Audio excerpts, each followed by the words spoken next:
રામનવમી નિમિત્તે યોજાનારી શોભાયાત્રા અંકલેશ્વર ખાતે શાંતિપૂર્ણ માહોલમાં ઉજવાય તે હેતુથી અંકલેશ્વર શહેર ડિવિઝન પોલીસ મથકે મહત્વપૂર્ણ બેઠક યોજાઈ।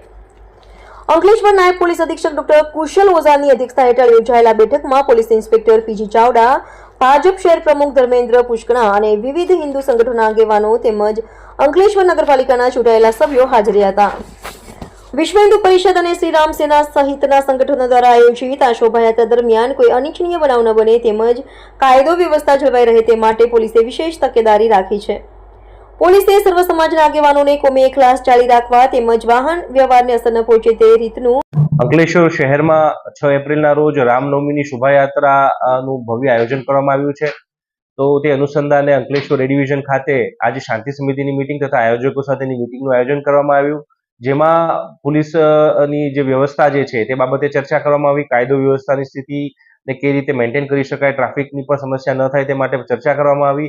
આયોજકોના પ્રશ્નોને પણ સાંભળી અને તેના બાબતે શું ઉકેલ લાવી શકે અને કે આ ધાર્મિક કાર્યક્રમને કઈ રીતે શાંતિપૂર્ણ રીતે તથા ઉલ્લાસપૂર્વક રીતે ઉજવી શકીએ તે બાબતે એક બહુ નિખાલસ ચર્ચા અને એક મીટિંગનું આયોજન કરવામાં આવ્યું હતું। નમસ્કાર, જય શ્રી રામ। આવનાર 6 એપ્રિલ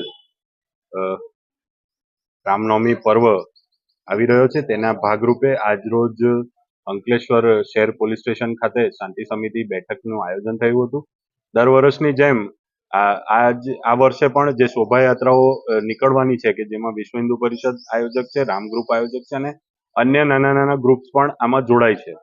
તો એ શાંતિથી નીકળી રહે અને કોઈક અનિચ્છનીય ઘટના ના બને એ હેતુસર આ બેઠક યોજાઈ હતી, જેની અંદર આયોજકો અને વિશ્વ હિન્દુ પરિષદના હોદ્દેદારો, રામ ગ્રુપના હોદ્દેદારો અને અમારા નગરપાલિકાના ચૂંટાયેલા સભ્યો અને પાર્ટીના સભ્યો ઉપસ્થિત રહ્યા હતા અને આ બેઠકમાં ડેપ્યુટી સાહેબ, ડીવાયએસપી સાહેબ સાથે બેસીને અમે શાંતિ સમિતિમાં ચર્ચા કરી હતી। અસ્તુ, જય જય ગરવી ગુજરાત।